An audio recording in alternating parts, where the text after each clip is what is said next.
আল্লাহ বলেন ইচ্ছাকৃতভাবে যারা হত্যা করে মানুষকে, এদের শাস্তি সম্পর্কে আল্লাহ তাআলা ভয়াবহ ঘোষণা দিয়েছেন। দেখেন আল্লাহ বলছেন ওয়ামাই ইয়াকতুল মুমিনান মুতাআম্মিদান ফাজাযাউহু জাহান্নাম। আল্লাহ বলেন যে ব্যক্তি অন্য কোনো মানুষকে ইচ্ছাকৃতভাবে বিনা কারণে নির্মমভাবে হত্যা করে, তার ফলাফল, তার প্রতিদান জাহান্নাম। ফাজাযাউহু জাহান্নাম। আমরা বললাম আল্লাহ দুনিয়ার জেলখানার মধ্যে নিলে তো 3 বছর 5 বছর 7 বছর পরে বের করে দেয়, আপনার জাহান্নামে নিলে হত্যাকারী যেই জাহান্নামে যাবে তাকে কয়দিন রাখবেন? আল্লাহ এরপরেই বলতেছেন খালিদান ফিহা, চিরস্থায়ীভাবে রাখবো হত্যাকারীকে। শুধু তাই নয়, আল্লাহ এরপর আরো বলতেছেন একে শুধু জাহান্নামে রাখবো, চিরস্থায়ীভাবে রাখবো, এতটুকুই নয়, ওয়া গাদিবাল্লাহু ওয়া লাআনা, আমি আল্লাহর রাগ অভিশাপ তার উপর জাহান্নামের মধ্যে পড়তে থাকবে, তার উপর স্থায়ী শাস্তি হবে। ওয়া আ'আদ্দা লাহু আযাবান আযীমা। সুতরাং একটা মানুষকে আপনি গোপনে একটা জায়গায় লুকাইয়া মেরে ফেললেন জমির সমস্যার কারণে, পারিবারিক ঝগড়ার কারণে। আজকে সমাজে ভাই ভাইকে মারতেছে না, সন্তান পর্যন্ত বাবা মাকে মেরে ফেলতেছে। কি মনে করছে তারা?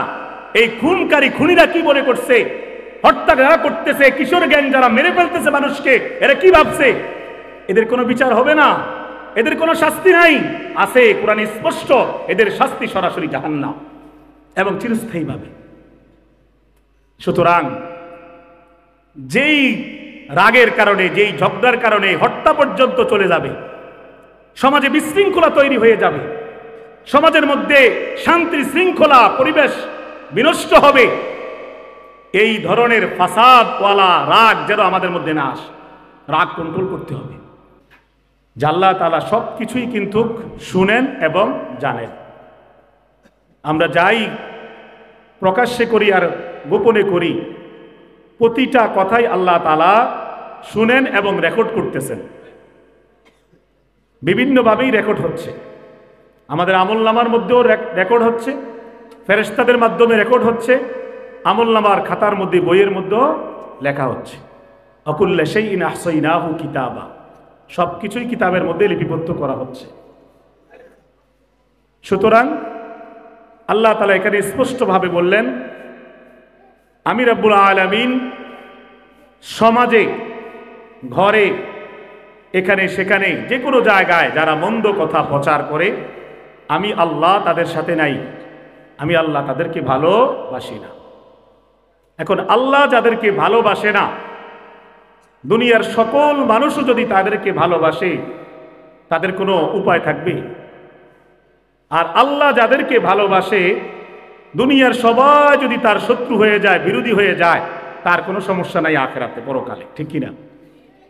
তাইলে আমাদের দরকার দুনিয়ার মানুষের ভালোবাসা না, আমাদের রব, আমাদের স্রষ্টা, কুল কায়নাতের মালিক, যিনি আমাদেরকে কবরে নাজাত দিতে পারেন, যিনি আমাদেরকে হাসরে বিপদ থেকে মুক্ত রাখতে পারেন, যিনি আমাদেরকে জান্নাত পর্যন্ত পৌঁছে দিতে পারেন রহমতের মাধ্যমে, তিনি হচ্ছেন আমাদের আল্লাহ। সেই আল্লাহর ভালোবাসা শুধু আমাদের দরকার, ঠিক কিনা? আল্লাহর ভালোবাসা আমাদের দরকার। তাহলে আল্লাহ কিন্তু এখানে স্পষ্ট বললেন যে আমি মন্দ কথা প্রচারকারীকে ভালোবাসি না। এবার আসেন এই কথাটাকে একটু ব্যাখ্যা করে দিই, তাহলে আমাদের আরো সহজে বুঝে আসবে যে মন্দ কথা জিনিসটা কি, কি কি ক্ষেত্রে আমরা মন্দ কথা ব্যবহার করি। যেমন মনে করেন আমাদের সমাজের মধ্যে অনেক মানুষ আছে কথায় কথায় মুখ দিয়ে গালি দেয়, আছে না নাই? গালিগালাজ করে, কথা বলতে লাগলেই গালি দিয়ে কথা শুরু করে, গালি ছাড়া কথা বলতেই পারবে না।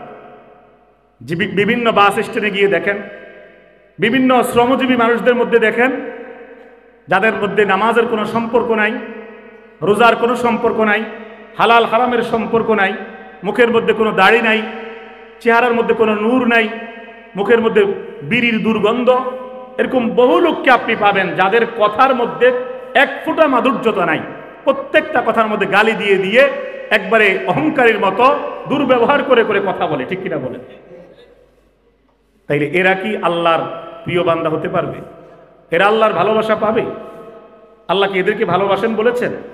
না আল্লাহ তারা এদেরকে ভালোবাসেন না এটা বলেছেন, ঠিক কিনা বলে? তাহলে মন্দ কথা, গালি দেওয়া, এটা একটা। আমার ভাইরা দেখেন, আল্লাহ রাসূল সাল্লাল্লাহু আলাইহি সাল্লাম জীবনেও কোনোদিন একটা মন্দ কথা বলে নাই, একটাও গালি দেয় নাই। কি বলেন, কোন সময় শুনছেন আল্লাহ রাসূল কখনো রাগ হয়ে কোন যুদ্ধে, ঘরে বাহিরে, বিবিদেরকে, সাহাবায়ে কেরামকে, কোন কাফের বেঈমানকে আল্লাহ রাসূল একটা গালি দিছে এরকম শুনছেন? কোন কাফের এই কথা বলতে পারবে না নবী মুহাম্মদ কোন কাফেরকে গালি দিছে, কোন বইয়ের মধ্যে প্রমাণ দেখাইতে পারবে না। লাম ইয়াকুনিন নবী সাল্লাল্লাহু আলাইহি সাল্লাম ফাহাশান, লাম ইয়াকুনিন নবী সাল্লাল্লাহু আলাইহি সাল্লাম সাব্বাবান ওয়ালা ফাহাশান ওয়ালা লাআনান। নবীজি কখনো কাউকে একটা গালিও দেয় নাই, একটা অশ্লীল কথা বলে নাই, একটা বদদুয়া বা অভিশাপও কাউকে দেয় নাই। বদরের যুদ্ধ বলেন, উহুদের যুদ্ধে নবীজিকে এই পরিমাণ কষ্ট দেওয়া হয়েছে, দুইটা দাঁত শহীদ করে দেওয়া হয়েছে, মাথার শিরস্তানের দুইটা লোহার যে শিরস্তান, এটা থেকে দুইটা কড়া নবীজির মুখের মধ্যে লাগছে, ঢুকে গেছে, পুরা রক্ত বের হয়েছে। আল্লাহ রাসূল অভিশাপ দেয় নাই, বদদুয়া দেয় নাই, দিছে বলেন তায়েফের ময়দানে 1 মাস পর্যন্ত হযরত যায়েদ সহ নবীজি ছিলেন। তায়েফের বেঈমানরা নবীজিকে এই পরিমাণ পাথর মারছে, আল্লাহ রাসূলের পিঠটা চাল্লির মতন ছিদ্র ছিদ্র হয়ে গেছে। আমাকে আপনাকে কেউ একটা ধাক্কা দিলেও তো আমরা গালি দিয়ে ফেলি, অভিশাপ দিয়ে দিই, থাকতো এত আঘাতের পরে চুপ থাকা। সেখানে তো অগণিত ফেরেশতারা এসে বলছে, ইয়া রাসূলুল্লাহ, আপনি শুধু আদেশ দেন, এই তায়েফবাসীদেরকে মিনিটের মধ্যে শেষ করে দেই। আল্লাহ রাসূল বললেন, না, এরা বুঝে না, হতে পারে এরা কখনো আল্লাহ তাআলা হেদায়েত দিলে এরা ঈমান আনতেও পারে, আমি এদেরকে অভিশাপ দিয়ে ধ্বংস করতে চাই না। সুবহানাল্লাহ, কেমন ছিলেন আমাদের নবীজি! আর আমরা আমাদের রাগকে কন্ট্রোল করতে পারি না। আমি আপনি, আমরা সবাই, আমাদের মধ্যে অনেকেরই এই অভ্যাস, রাগ উঠলে আমরা যা মুখ দিয়ে আসে ইচ্ছে মতন গালিগালাজ করি। বাস্তব না বাস্তব? অথচ আল্লাহ তাআলা কোরআনে কারীমের মধ্যে যারা নাকি মন্দ কথা প্রচার করে, যারা নাকি মন্দের সাথে থাকে, আল্লাহ বলেন এরা দুনিয়াতেও আযাব পাবে, পরকালেও এরা শাস্তি পাবে। কোরআনে আছে, আল্লাহ বলেন ইন্নাল্লাযীনা ইউহিব্বুনা আন তাশিআল ফাহিশাতু ফিল্লাযীনা আমানু লাহুম আযাবুন আলীমুন ফিদ দুনিয়া ওয়াল আখিরাহ। নিশ্চয় যারা মুমিনদের মধ্যে অশ্লীলতাকে ছড়িয়ে দেওয়া ভালোবাসে, অশ্লীলতা ছড়িয়ে দেওয়াটাকে পছন্দ করে যেই লোকগুলো, আল্লাহ বলেন এরা দুনিয়ায় এবং আখিরাতে উভয় জায়গায় আযাব প্রাপ্ত হবে, শাস্তি পাবে। দুনিয়াতেও বেজ্জতি হবে, লাঞ্ছিত হবে, এবং পরকালেও কবরে, হাসরে এবং জাহান্নামে অপমান, অপদস্থ হয়ে, লাঞ্ছিত হয়ে কষ্ট পাইবে। তাহলে এই মন্দ কথা বলা, মন্দ কথা প্রচার করা, এটা কি কোনো মুমিন মুসলমানের কাজ হইতে পারে বলেন? কিন্তু বড়ই আফসোস হচ্ছে, দেখেন আমাদের সমাজের চারদিকে আজকে আমাদের সমাজের মধ্যে এক শ্রেণীর লোক নাটক, সিনেমা এগুলো প্রচার করতেছে। কি নাই? নাটক সিনেমাকে শুধু হিন্দুরা, খ্রিস্টানরা প্রচার করে না, মুসলমানের বহু লোক প্রচার করতেছে। শুধু প্রচার করে না, বড়সড় একটা সিনেমা উদ্বোধন করার আগে এমনও পত্র পত্রিকায়, সোশ্যাল মিডিয়ায় খবর আসতেছে সিনেমাটা রিলিজ হবে আগামীকাল, এর আগের দিন হুজুর খবর দিয়ে এনে, সাধারণ একটা হুজুর খবর দিয়ে এনে ওই হুজুরকে দিয়ে ওই সিনেমা যেন বেশি ব্যবসা হয়, সফল হয়, দোয়া করা। নাউযুবিল্লাহ। এটা মনে হয় যেন 1 গ্লাস পেশাব আর 1 ফোঁটা দুধ, 1 গ্লাস দুধ, এটা বলি নাই, 1 গ্লাস পেশাব আর 1 ফোঁটা দুধের মতো। 1 গ্লাস পেশাব বানি পুরা সিনেমাটাই খারাপ, আর ওই 1 ফোঁটা দুধ বানি এই দোয়াটা, যদিও এই দোয়ার কোনো দাম নাই, এই দুধটা ওই প্রস্তাবের সাথে মিশে, ওই দোয়াটা ওই সিনেমার সাথে মিশার কারণে এটা কোনো দোয়া নাই, এটা একটা আল্লাহর লানতপ্রাপ্ত জায়গা হয়ে গেছে। ঠিক কিনা বলেন? মন্দ কথা প্রচারকারী আবার গর্ব করে টিভি সিনেমার মধ্যে এসে আপনার উপস্থাপনা করে, টকশো করে, এই করে সেই করে, সাংবাদিকদের সামনে মন খুলে ফ্রেশ স্পষ্ট ভাষায় আমার অমুক দিন অমুক নাটক, অমুক সিনেমা রিলিজ হতে যাচ্ছে, এটার নাম এটা, এটার নাম ওইটা, দোয়া করবেন ইনশাআল্লাহ এই ছবিটা খুব ভালো ব্যবসা হবে, দোয়া করত। দোয়া মামুর বাড়ির আবদার, চাইলেই পাওয়া যায়। দোয়া এত সহজ? সিনেমার জন্য দোয়া চাইবে? এই দোয়া তো আসমানে ওটা দূরে থাক, আল্লাহ পর্যন্ত পৌঁছা দূরে থাক, এটা তো সম্পূর্ণ, এটা একটা গজব ছাড়ার কিচ্ছু না। মন্দ কথা প্রচার করে। আবার আপনি আমি বলতে পারি এটা যারা প্রচার করে, নাটক সিনেমা যারা বানায় তারা খারাপ না, শুধু তারাই খারাপ না, এই নাটক সিনেমাগুলো যখন রিলিজ হয়, যখন মোবাইলের মধ্যে আসে, টিভির মধ্যে আসে, এই খবরটা যারা আমাদের মধ্যে প্রচার করে দেয় বিভিন্নভাবে, কেউ আছে মনে করেন মোবাইলের মধ্যে এটা পাইলে তার কাছে ভালো লাগছে নাটক সিনেমা একটা, এটার মধ্যে টিপ দিয়ে এক কোণার মধ্যে শেয়ার দিয়ে আরো বহু মানুষকে এটার মধ্যে জড়াইয়া দেয়, নিজেও গুনাহ করে, অন্যকেও গুনাহের প্রতি উৎসাহিত করে। কি বলেন নাই? আপনি দেখেন সোশ্যাল মিডিয়া খুলে ওলামায়ে কেরামের ওয়াজ বয়ানগুলো একটা শেয়ার দিতে মন চায় না, কিচ্ছু করতে মন চায় না, কিন্তু ভালো ভালো বলা ঠিক না, আমার এই খারাপ তাদের কাছে ভালো আর কি। এই নাটক সিনেমা সামনে পাইলে, দেখে মজা পাইলে শেয়ার দিয়া অন্য বন্ধুদেরকেও জানায়, দেখো এটা দেখ দেখ নতুন আসছে খুব ভালো। নাউযুবিল্লাহ, এরা মন্দ কথা প্রচারকারী, এরা অশ্লীলতা প্রচারকারী। আমাদের সমাজের মধ্যে অনেক লেখক আছে মন্দের পক্ষে লেখে, খারাপের পক্ষে লেখে, মিথ্যার পক্ষে লেখে, ইসলামের পক্ষে লিখতে চায় না। অল্প কিছু টাকা পয়সা পেয়ে অমুসলমানদের পক্ষে কাজ করে। অনেক সাংবাদিক আছে দেখবেন দালালি করে, আছে না নাই? মুসলমানের ঘরে জন্ম হয়েছে, মুসলমানদের খবরটা ভালো করে প্রচার করবে, মুসলমানদের খবর ভালো করে প্রচার করে না, বরং নেগেটিভ ভাবে সেটাকে মানুষের সামনে তুলে ধরে। ওলামায়ে কেরামের কোনো একটা অনুষ্ঠান দেখলে এটাকে জঙ্গি আখ্যা দেওয়ার চেষ্টা করে। আর সুশীল সমাজের কোনো একটা প্রোগ্রাম দেখলে, যাদের চেহারা সুরতের মধ্যে ঈমান আমল আখলাক বলতে কিচ্ছু নাই, নাটক সিনেমার নায়ক নায়িকা দেখলে 10-15 জন হইলেই চলে, তাদের ইচ্ছে মতন ইন্টারভিউ নেয়। কি বলেন? টিভি সিনেমার মধ্যে, বিভিন্ন চ্যানেলের মধ্যে সাংবাদিকরা ওই নাটকের সিনেমার নায়ক নায়িকার বিভিন্ন বিষয়গুলো খুব সুন্দর করে, খুব যত্ন করে প্রচার করে, মনে হয় যেন এগুলো তাকে কবরে মুক্তি দিবে, হাসরে মুক্তি দিবে, পুলসিরাত পার করাইয়া দিবে। নাউযুবিল্লাহ, বড়ই আফসোস। এরা কিসের মুসলমান? এরা তো আমার দৃষ্টিতে এরা গরু খাওয়া মুসলমান, আর কিচ্ছু না। কুরবানির সময় গোশত খাওয়ানেওয়ালা মুসলমান, কুরবানির দিন সকালবেলা মুসলমান দাবি করে শুধু, মানে বেশি গোশত খাওয়ার আশা। কখন গরু জবাই করে ফ্রিজে ঢুকাবে আর ইচ্ছে মতন রুটি দিয়া, ভাত দিয়া, পোলাও দিয়া গোশত খাবে, এই আশায় বসে থাকে। সারা বছর এদের ইসলামের সাথে কোনো সম্পর্ক নেই। এরা কুরবানির গোশত খাওয়ানেওয়ালা মুসলমান। কবি নজরুল এক কবিতায় বলেন, তার কবিতার আবেগের কবিতার মধ্যে কুরবানির এক কবিতা, আমার একটা লাইন মনে আছে, একটা লেখা, বড় একটা কবিতা তিনি লিখছিলেন। কবি নজরুল আমাদের জাতীয় কবি, তিনি লিখছেন যে পশু কুরবানি দিস তখন, আজাদ মুক্ত হবি যখন, জুলুম মুক্ত হবে রে দিন, তার আগে পশু কুরবানি দিস না তোরা। কি বলেন? আমরা কি আজাদ মুক্ত হয়ে গেছি? জুলুম মুক্ত হয়ে গেছি? আমাদের সমাজের ঘরে ঘরে কি খুন হচ্ছে না? দর্শন জিনা ব্যভিচার হচ্ছে না? আল্লাহর নাফরমানি হচ্ছে না? তো আমরা তো এগুলো দেখেও দ্বীনের কোনো প্রচার নাই।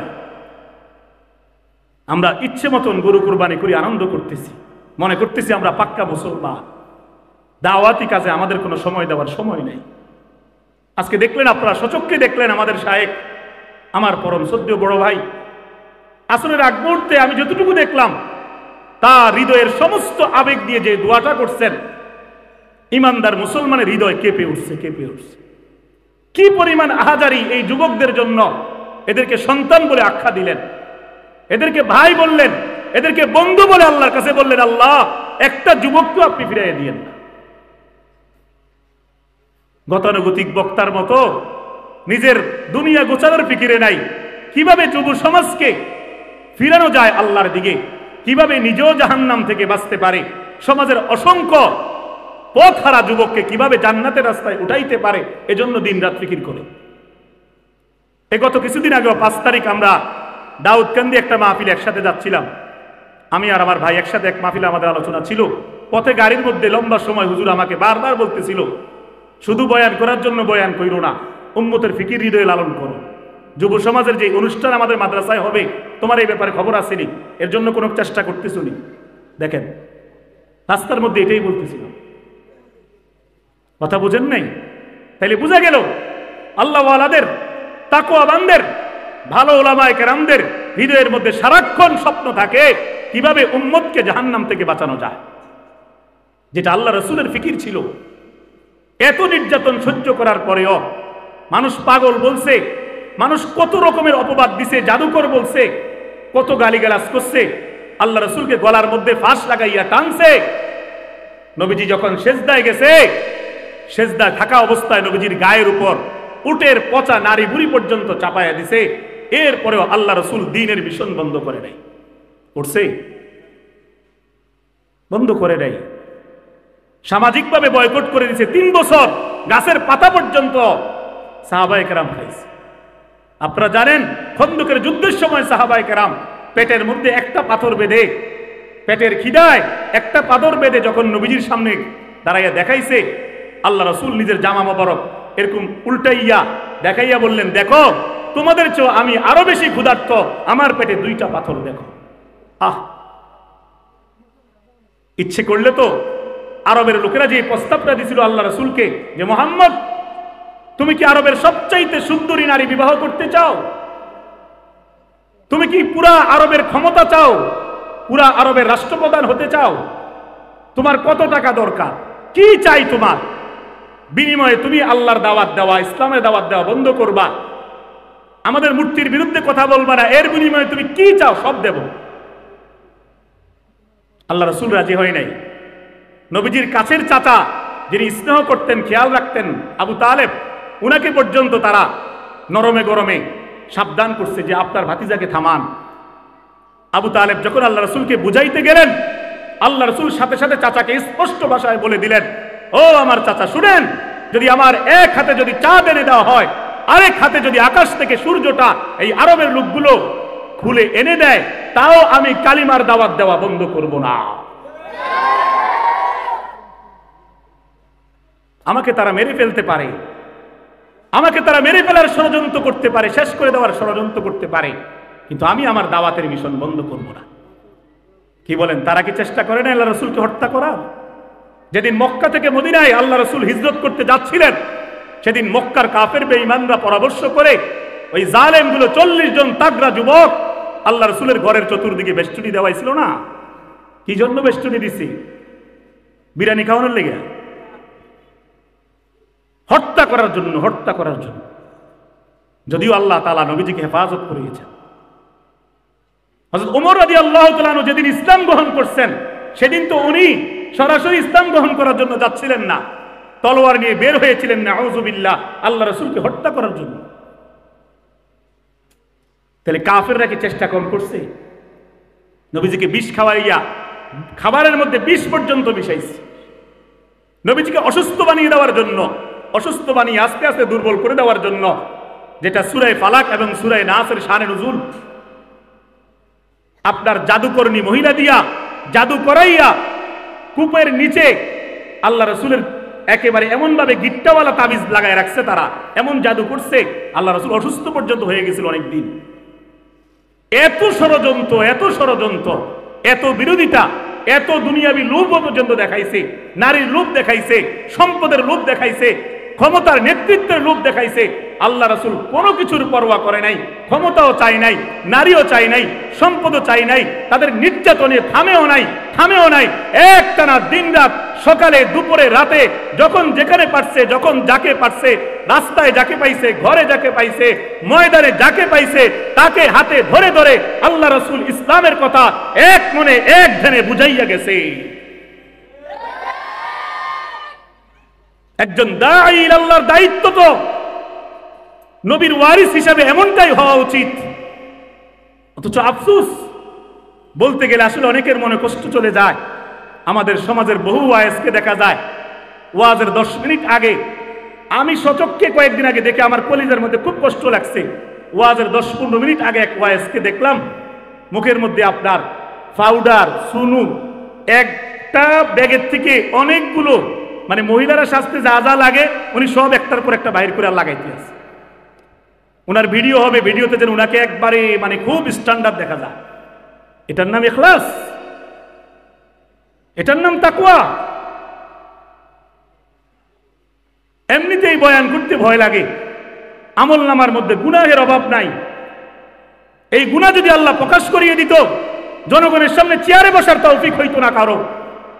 আবার এরকম সাজুগুজু করে স্মার্টনেস ভাব দিয়ে জনগণের সামনে স্টাইল করে করে ভাব নিয়ে কথা বলা, এটা কোন ধরনের দাওয়াত আমার বুঝে আসে না। আল্লাহ রাসূল কি এমন ছিলেন? সাহাবায়ে কেরাম কি কালিমার দাওয়াত এভাবেই দিছিলেন? নির্যাতন সহ্য করে করে, মানুষের দ্বারে দ্বারে ঘুরে ঘুরে, বিনা পয়সায় নিজের সমস্ত শ্রম দিয়ে তারা মানুষকে একদম ইখলাসের সাথে ইসলামের দিকে ডাকছে, জাহান্নাম থেকে বাঁচানোর চেষ্টা করছে। আর আমরা এখন হয়ে গেছি এটা প্রফেশনাল হয়ে গেছে অনেকের কাছে। যাই হোক, আমি ওইদিকে যাইতে চাচ্ছি না, হঠাৎ প্রসঙ্গক্রমে বলে ফেললাম। আল্লাহ আমাদের সবাইকেই বুঝ দান করুক, বলেন আমিন। আল্লাহ আমাকেই হেদায়েত দান করুক, বলেন আমিন। আমার ভাই, তাহলে কি বললাম? মন্দ কথা প্রচারকারীকে আপনার আমার রব আল্লাহ ভালোবাসে না। আল্লাহ স্পষ্ট বললেন সূরা নিসায় 6 নম্বর পারার প্রথম পৃষ্ঠার একবারে প্রথম লাইন, যারা হাফেজ সাহেব আছে তারা জানে এই আয়াতটা, লা ইউহিব্বুল্লাহুল জাহরা বিসসু, আল্লাহ তাআলা কোনো মন্দ কথা প্রচারকারীকে ভালোবাসে না। সুতরাং কোনোভাবেই যেন আমরা নাটক, সিনেমা, অশ্লীল কৌতুক, অশ্লীল কবিতা, অশ্লীল টিকটক, অশ্লীল যত কিছু আছে এগুলো কোনোভাবেই যেন শেয়ার দিয়ে অন্য মানুষকে গুনাহের মধ্যে না জড়াই। আপনার গুনাহ করতে মন চাইছে, আপনি একা একা গুনাহ করেন, অন্যকে এটাতে জড়াবেন না। আপনার আমলনামার হিসাব আপনি দিয়েন, আরেকজনকে গুনাহগার বানাই, আরেকজনকে জাহান্নামের পথে ডাক দিয়েন না। আল্লাহ আমাদেরকে বুঝ দান করুক, বলেন আমিন। তাহলে এই একটা বিষয় বুঝাতে পারলাম কিনা? কথা বলেন না। অশ্লীল কথা কি করা যাবে না? প্রচার করা যাবে না। আমার ভাইরা দেখেন, কোরআনে কারীমের বিভিন্ন জায়গাতেই আল্লাহ তাআলা কাদেরকে ভালোবাসে না এরকম অনেকগুলো আয়াত বলছেন। এর মধ্যে একটা এখন বললাম। এই প্রসঙ্গে আরো অনেক কথা আছে, বলতে গেলে সময় নষ্ট হবে, আমি ওইদিকে যাব না। এখন আরেকটা বিষয় টানি, কি বলেন? অসুবিধা হবে? খারাপ লাগতেছে আপনাদের নাকি? সবাই অবশ্যই হুজুরের জন্য অপেক্ষা করতেছেন। আমরা হুজুরের বয়ান শুনি, আমরা হুজুরের জন্যই অপেক্ষা করতেছি। হুজুরের এজাজত কমে, হুজুর আসলেই ছেড়ে দেব। অল্প কয়েকটা কথা বলতেছি ইনশাআল্লাহ। আমার ভাইরা, দ্বিতীয় নম্বরে দেখেন আল্লাহ তাআলা আরো কাদেরকে ভালোবাসেন না। এর মধ্যে আরেকটা শ্রেণী হচ্ছে যারা সমাজের মধ্যে ফাসাদ সৃষ্টি করে, বিশৃঙ্খলা সৃষ্টি করে, এদেরকেও আল্লাহ তাআলা ভালোবাসে না। ইন্নাল্লাহা লা ইউহিব্বুল মুফসিদিন, আল্লাহ তাআলা কোন ফাসাদ সৃষ্টিকারী, বিশৃঙ্খলা সৃষ্টিকারীকে ভালোবাসে না। বিশেষ করে সমাজে বিশৃঙ্খলা যারা সৃষ্টি করে এদের মধ্যে অন্যতম হচ্ছে মুনাফিকরা। কারা বলেন? মুনাফিক। কোরআনে কারীমের মধ্যে আছে, সূরা বাকারায় 1 নম্বর পারার 2 নম্বর পৃষ্ঠার মধ্যেই আছে। আল্লাহ তাআলা এদের একটা পরিচয় দিচ্ছেন, মুনাফিকদের। আল্লাহ বলেন, ওয়া ইযা কিলা লাকুম লা তুফসিদু ফিল আরদ ক্বালু ইন্নামা নাহনু মুসলিহুন আলা ইন্নাহুম হুমুল মুফসিদুনা ওয়ালাকিন লা ইয়াশউরুন। যে যারা মুনাফিক, যাদের দিলের মধ্যে নেফাকে ভরা, এদেরকে যখন বলা হয় লা তুফসিদু ফিল আরদ, জমিনের মধ্যে ফাসাদ সৃষ্টি করিও না, বিশৃঙ্খলা লাগাইও না, কাজ্জা ঝগড়া এগুলো লাগাইও না, ঝামেলা পাকাইও না, সমাজে সমাজে মারামারি লাগাইও না। এরা কি করে বলে জানেন? আল্লাহ পরিচয় দিয়ে বলে, ক্বালু, তারা বলে, ইন্নামা নাহনু মুসলিহুন, আরে আমরা কে বলছে কাজ্জা লাগাই, আমরা তো আরো সংশোধন করে দেই, আমরা তো কাজ্জা মীমাংসা করে দেই। হেরা বলে মীমাংসা করে দেয়। হেরা কিরকম মীমাংসা করে জানেন? গাছের আগা দিয়ে, আপনার গোড়া দিয়ে কেটে আগা দিয়ে পানি ঢালে, ঠিক না? ভিতরে এক তাদের, বাহিরে আরেক, আর এদেরকেই বলা হয় মুনাফিক। ঠিক কিনা বলে? আল্লাহ স্পষ্ট বললেন পরের আয়াতের মধ্যে, আলা সাবধান জেনে রেখো, ইন্নাকুম হুমুল মুফসিদুন, যদিও এরা বলে আমরা ফাসাদ সৃষ্টি করি না, আমরা সমাজটাকে ঠিক করি, পাল্টায় দেই, সংশোধন করি, আল্লাহ বলেন না, এরা এটা না, বরং এরাই ফাসাদ সৃষ্টিকারী। ওয়ালাকিন লা ইয়াশউরুন, এরা নিজেরাও বুঝে না এরা যে এই খারাপ কাজ করে, অথবা বুঝেও না বোঝার ভান করে। আমার ভাই, আপনি বলবেন ওই মুনাফিকদের জামানা তো শেষ, এখন আর এরকম কোন মুনাফিক সমাজে নাই, সবাই হাসান বসরি, জুনায়েদ বাগদাদি নাকি? এই ধরনের আচরণকারী এখনো সমাজে আছে নাকি নাই বলেন? অল্প না বেশি? অনেক বেশি। আমি একটু কয়েকটা পয়েন্ট দেখাই, দেখেন তো মিলে কিনা। আচ্ছা, মজুতদারি করা, সিন্ডিকেট করা, মালামালগুলোকে বাজারে একটা পণ্য আসতেছে ক্ষেত থেকে ডাইরেক্ট, ব্যবসায়ীরা মালামালগুলো ক্ষেত থেকে বাজারে উঠাইতে চাচ্ছে, ডাইরেক্ট জনগণের সামনে পেশ করবে, তার আগেই একদল আছে দেখবেন ওই পণ্যটাকে সেখান থেকে নিয়ে এক জায়গায় স্টক করে ফেলে, আছে না নাই? গুদামের মধ্যে আটকায় মালগুলো, আটকানোর পরে প্রথমে অল্প অল্প মাল ছেড়ে দাম বাড়াইয়া বিক্রি করে। 10 টাকার আলুটাকে 60 টাকা 70 টাকা পর্যন্ত জনগণের সামনে উপস্থাপন করে বিক্রি করে, আছে না নাই? 30 টাকা কেজির পেঁয়াজটাকে 100 টাকা 200 টাকা পর্যন্ত নিচে মজুদদাররা, মনে আসেনি? আবার বক্তব্য দেয় পেঁয়াজ ছাড়াও রান্না হয়, তোমার মাথা হয়, পেঁয়াজ ছাড়া বলে রান্না হয়। জনগণ দেখছে তুমি পেঁয়াজ ছাড়া রান্না করো, নাকি বাড়ির মধ্যে বিশাল তোমার মাছের ফিশারি, কি দাম, বড় বড় মাছ, কি সুন্দর তরকারির ক্ষেত, তোমার ফ্রিজের মধ্যে টাটকা গোশত, আবার মানুষকে বুঝাও পেঁয়াজ ছাড়াও রান্না হয়। এই জন্য এখন 32-33 নম্বরে চলে যাইতেছে, বুঝেন নাই কথা? ইঙ্গিতে বুঝি নিয়ে। মজুদদাররা সমাজের দুশ্মন, মজুদদাররা রাষ্ট্রের দুশ্মন, মজুদদাররা আল্লাহর দুশ্মন, মজুদদাররা গোটা কায়নাতের দুশ্মন, ঠিক কিনা বলে? এরা সাধারণ জনগণ যারা কষ্ট করে হালাল ইনকাম করে রোজগার করে চলাফেরা করে, দিন শেষে 500-700 টাকা ইনকাম করার পরে এটা দিয়ে একজন রিকশাওয়ালা দোকানে যায়, 2 কেজি চাল কিনে, একটু তেল কিনে, একটু আটা কিনে, অল্প অল্প করে কিনতে গিয়ে তার একটা সময়ে বাচ্চার ওষুধ কেনার টাকা থাকে না। 6 মাস চলে যায় কোন কোন গরিবের, 2 কেজি গরু গোশত বা 1 কেজি গরু গোশত তার খাওয়ার তৌফিক হয় না, ওই মজুদদারদের কারণে, আর কিচ্ছু না, ঠিক কিনা বলে? আলহামদুলিল্লাহ, কোন কোন জায়গায় প্রমাণ করে দিচ্ছে কোন কোন ব্যবসায়ী 500 টাকা 600 টাকা 700 টাকা কেজিতেও গরু গোশত বিক্রি করে লাভ করা যায়, কি বলেন? জায়গায় জায়গায় সিন্ডিকেট, প্রতিটা সরকার এসেই কি বলে, সিন্ডিকেট ভাঙিয়ে দিবি, আমাদেরকে স্বাধীন করে দিবে, আমাদেরকে এই দিবে সেই দিবে, কি মিষ্টি মিষ্টি বক্তব্য। পরে কি আর তাদেরকে খুঁজে পাওয়া যায়? আরামের চেয়ারটা পাইলে ক্ষমতার, জনগণের কথা আর মনে থাকে না, তারা থাকে ওই হেলিকপ্টারে, তারা থাকে দাবি পাজারুর ভিতরে, আর জনগণ এবার যা দিয়ে খাক, পেঁয়াজ ছাড়া খাক আর কাঁঠাল দিয়ে বার্গার খাক, তাদের সমস্যা নাই।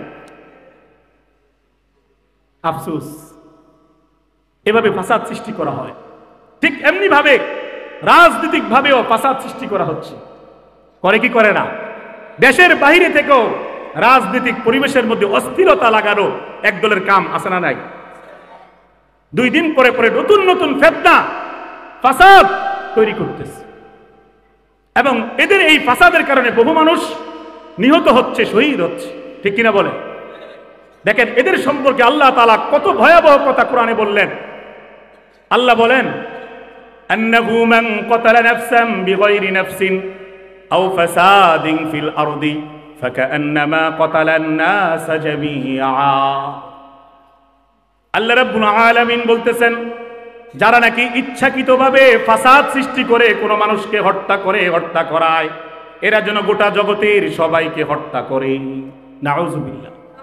যারা ইচ্ছাকৃতভাবে গন্ডগোল লাগাইয়া, ফাসাদ লাগাইয়া, ষড়যন্ত্র করে, কূটনীতি করে চালাকি করে সমাজে বিশৃঙ্খলা লাগাইয়া মানুষকে হত্যা করায়।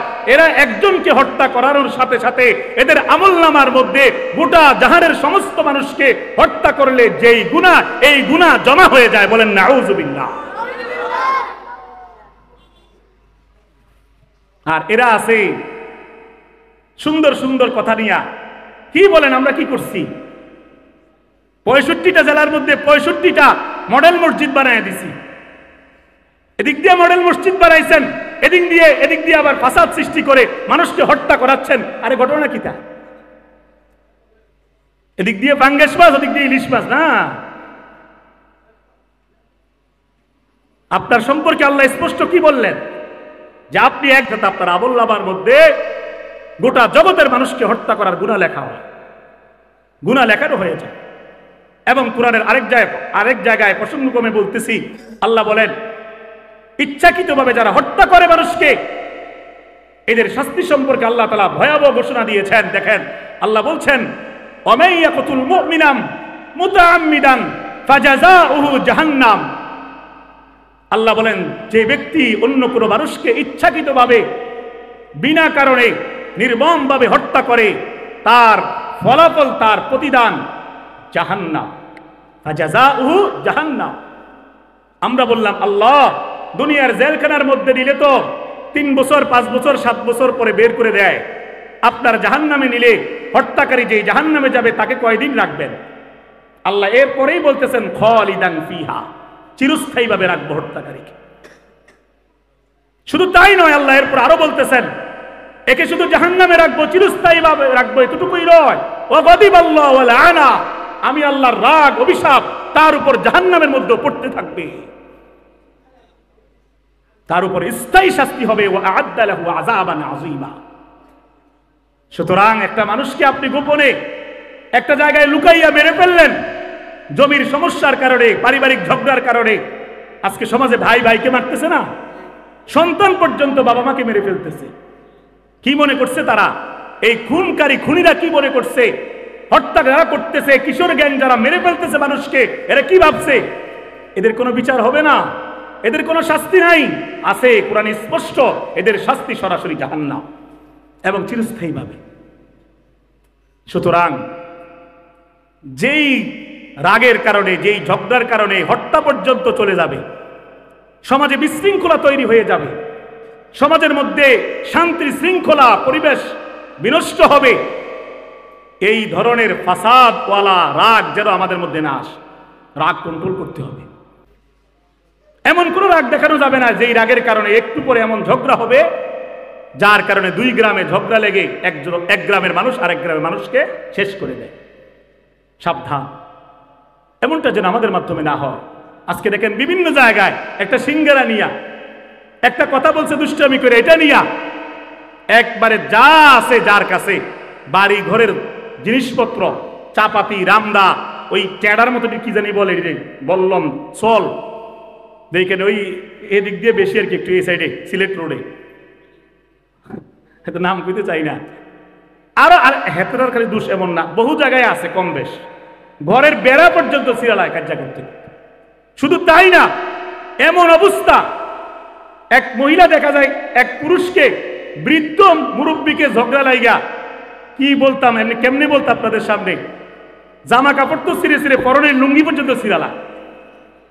বাস্তব না বাস্তব? এগুলি ফাসাদ, এগুলো বিশৃঙ্খলা, এগুলো যারা করে তাদেরকে আল্লাহ ভালোবাসে? বলেন। আল্লাহ বলেন আমি এদেরকে ভালোবাসি না, আমি এদেরকে পছন্দ করি না, এদের কোনো উপায় নাই, এদের জন্য ভয়াবহ শাস্তি আছে। এজন্য আমরা যেন ফাসাদ সৃষ্টিকারী না হই, দাঙ্গা সৃষ্টিকারী না হই, চাই সেটা সামাজিকভাবে হোক, চাই সেটা রাজনৈতিকভাবে হোক, চাই সেটা বাজারের বিভিন্ন পণ্যের মাধ্যমে হোক, চাই সেটা ধর্মীয়ভাবে হোক। ধর্মের মধ্যেও অনেকে ফাসাদ সৃষ্টি করতেছে কি করতেছে না? সামান্য সামান্য বিষয় নিয়া, ছোট ছোট নফল বিষয় নিয়া, মুস্তাহাব বিষয় নিয়া সমাজের মধ্যে এই পরিমাণ বিশৃঙ্খলা তৈরি করে দেয়। একটা হিন্দুর সাথে এই পরিমাণ দুশ্মনী বাঁধায় না, একটা কাফেরের সাথে এতটুকু দুশ্মনী নাই। এক মুসলমান ভাই আরেক মুসলমান ভাইয়ের সাথে মুস্তাহাব যেটাকে তারা মুস্তাহাব মনে করে, এই বিষয় নিয়ে তারা অন্য যারা এটাকে করে না তাদেরকে এই পরিমাণ ঘৃণা এবং বিদ্বেষ পোষণ করে। কি বলেন নাই? একটু স্পষ্ট না করে দিলে তো বুঝবেন না। আমাদের সমাজের মধ্যে এক দল আছে আর এক দলকে ধর্মীয় ভাবে যে ফাসাদ সৃষ্টি করে, কেমনে জানেন? কথায় কথায় তুচ্ছ তাচ্ছিল্য করে গালি দেয়, কয় তুই ওহাবি। কথা কর না কেন? জোরে বলেন না, আছে না নাই? আরে বেটা কিসের ওহাবি? যেই লোকটার মুখে দাড়ি আছে, পরনে সুন্নতি পোশাক আছে, চোখের মধ্যে পানি আছে, নামাজ আছে, জিকির আছে, তেলাওয়াত আছে, সহিহ শুদ্ধ হজ আছে, উমরা আছে, তার চলাফেরার মধ্যে সুন্নত আছে, সে কিভাবে নবীর দুশমন হয়? তাকে কেন ওহাবি গালি দাও? আর তোমার মুখের মধ্যে তো বিড়ির দুর্গন্ধ, তোমাকে তো নামাজে পাওয়া যায় না, তোমাকে তো সুন্নতের মধ্যে পাওয়া যায় না, কাকে ওহাবি বলো মিয়া? কি বলেন? এগুলো ধর্মীয় দিক থেকে ফাসাদ তৈরি করে সমাজের মধ্যে। বাস্তব না বাস্তব? সুতরাং বোঝা গেল ফাসাদ বিভিন্নভাবে হয়, সামাজিকভাবে হয়, রাজনৈতিকভাবে হয়, রাষ্ট্রীয়ভাবে হয়, ধর্মীয়ভাবেও হয়। যেভাবেই হয়, যেই যেই সিস্টেমে ফাসাদ হয়, যেই যেই সিস্টেমে গন্ডগোল হইতে পারে, এরকম কোন সিস্টেমে ফাসাদ লাগানো যাবে না, কারণ ফাসাদকারীকে আল্লাহ ভালোবাসেন। হ্যাঁ, অন্যায়ের প্রতিবাদ করা জায়েজ আছে, অন্যায়ের প্রতিবাদ করা অবশ্যই জায়েজ। আল্লাহ রাসূল স্পষ্ট হাদিসে বলেছেন, যদি সম্ভব হয় হাত দিয়া প্রতিবাদ করো, হাত দিয়া যদি না পারো জবান দিয়া প্রতিবাদ করো। ফাইল্লাম ইয়াস্তাতি' ফাবিলিসানিহি, যদি জবান দিয়েও না পারো অন্তত মন থেকে ঘৃণা করতে থাকো। তাইলে অন্যায়ের প্রতিবাদ করার দরকার আছে। তা'মুরুনা বিল মা'রুফি ওয়া তানহাউনা আনিল মুনকার, সৎ কাজের আদেশ দেওয়া, অসৎ কাজে বাধা দেওয়ার দরকার আছে না নাই? শুধু দরকার না, এটা ফরজ, আল্লাহর পক্ষ থেকে আদেশ। কিন্তু অন্যায়ের প্রতিবাদ করতে গিয়ে যেন এমন না হয় যেটা অন্যায় না, যেটা নিজের বানানো, নিজের মন গড়া কথা, এরকম জিনিস নিয়ে ফাসাদ করে গন্ডগোল লাগাই দেওয়া, এমন যেন না।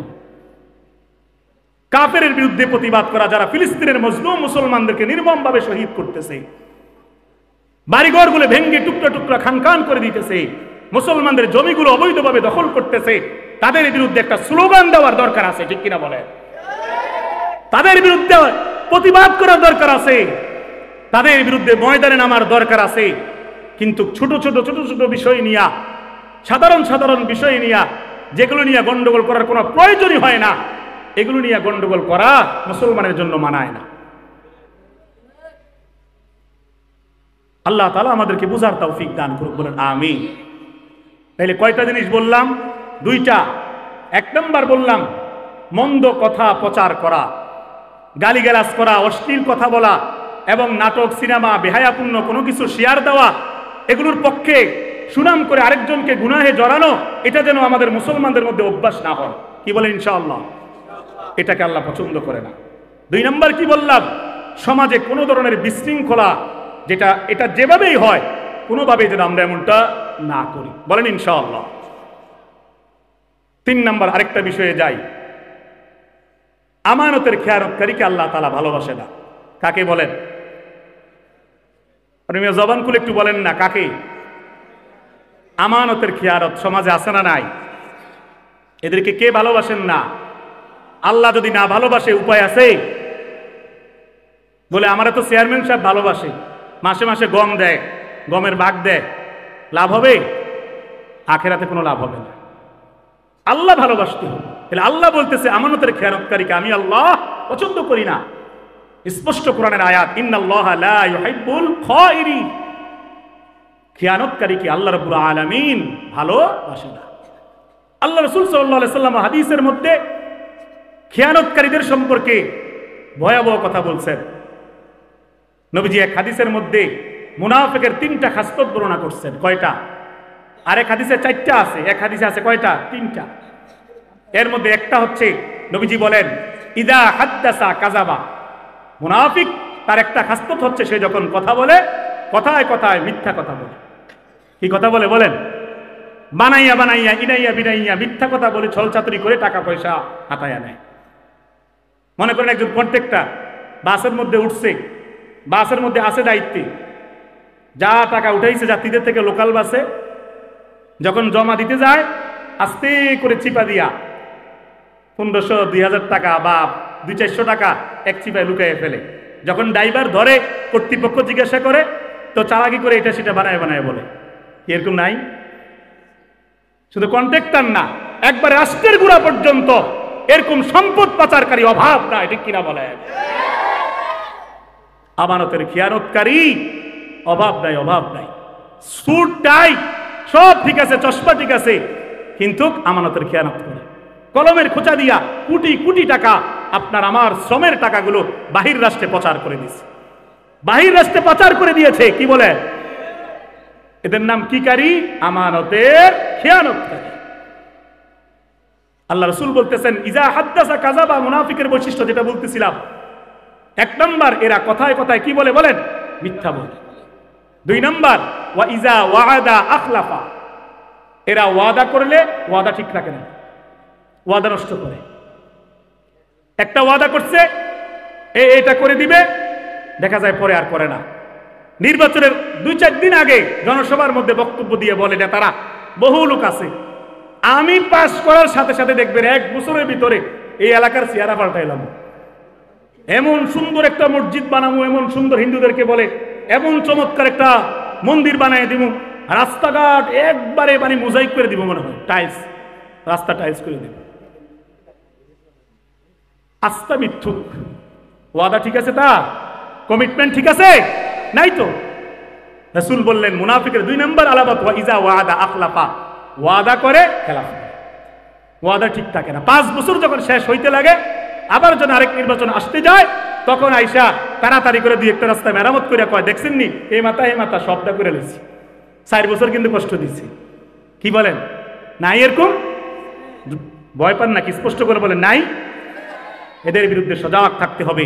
এই ধরনের চিটার বাটপার সমাজের মধ্যে যারা সমাজের মানুষকে শোষণ করতেছে, এদেরকে আর আমরা ক্ষমতায় দেখতে চাই না। আল্লাহ ওয়ালা, দিনদার, হক্কানি, মুত্তাকি, রব্বানি, ইনসাফ ওয়ালা শাসক দেখতে চাই। আমানত খেয়ানতকারী, ওয়াদাবর খেলাফকারীকে আমরা আর ক্ষমতায় দেখতে চাই না। নারায়ে তাকবীর, আল্লাহু আকবার, সাবিলুনা সাবিলুনা, জিহাদ আল জিহাদ, নারায়ে তাকবীর। দাঁড়া বাবা, হুজুরের কিন্তু আমার উপর রাগ হবে পরে, আমি উত্তেজনামূলক বক্তব্য দিতে চাই না সহজে। যাই হোক, 2টা বললাম, দেখেন মুনাফিকের খাসলত। 3 নাম্বার ওয়া ইজা তুমিনা খানা, মুনাফিকের আরেকটা বৈশিষ্ট্য আমানতের খেয়ানত করে, যেটা এখন প্রসঙ্গ চলতেছে। সুতরাং বুঝা গেল, যারা কথায় কথায় মিথ্যা বলে, যারা ওয়াদা ঠিক রাখে না, জবানে ঠিক নাই, যারা আমানতের খেয়ানত করে, এই 3 শ্রেণী নবীর কথা হিসাবে, হাদিস হিসাবে মুনাফিক, মুনাফিক, মুনাফিক। এদের পরিচয় কোরআনে আল্লাহ তাআলা সূরা বাকারায় স্পষ্ট করে ধরেছেন। ওয়া ইযা লাকুল্লাযীনা আমানু ক্বালু আমান্না ওয়া ইযা খালাউ ইলা শায়াতিনহিম ক্বালু ইন্না মাআকুম। আল্লাহ বলেন, এদের সাথে যখন মুমিন মুসলমানদের সাথে দেখা হয়, তারা বলে আমরা তো ঈমানদার। ওয়া ইযা খালাউ ইলা শায়াতিনহিম ক্বালু ইন্না মাআকুম, যখন তাদের দুষ্ট শয়তান বন্ধুর সাথে দেখা হয়, তারা বলে আমরা তো তোমাদের সাথেই আছি। মুসলমানরা একটু ফাজলামি না করি। এটা কাদের পরিচয় বলেন? মুনাফিক। মুনাফিকরা মুসলমানদের সাথে যখন দেখা হয় একদম ভালো সাজে, যখন কাফেরদের সাথে দেখা হয় তখন বলে আমরা তোমাদের সাথে আছি। বলেন আলহামদুলিল্লাহ, জোরে বলেন আলহামদুলিল্লাহ। হুজুর এসে গেছে, আমি আর কথা লম্বা করব না, শুধু 3টা কথা 2-3 সেকেন্ডে বলি। কি কি বললাম? 1 নাম্বার, আমরা যেন কোনো মন্দ কথা প্রচার না করি, এটা আল্লাহ ভালোবাসে না। 2 নাম্বার, আমরা যেন কোনো ধরনের ফাসাদ বিশৃঙ্খলার মধ্যে বিনা কারণে না জড়াই, বলেন ইনশাআল্লাহ। 3 নাম্বার, আমরা যেন আমানতের খেয়ানতকারী না হই। এই 3টা কথা যেন আল্লাহ সবার আগে আমাকে, আমি গুনাহগার গোলামকে এবং আমাদের এখানে যারা আছে আমাদের সবাইকে আল্লাহ তাআলা মানার তৌফিক দান করে, বলেন আমিন। ওয়া আখিরু দাওয়ানা আলহামদুলিল্লাহি রাব্বিল আলামিন।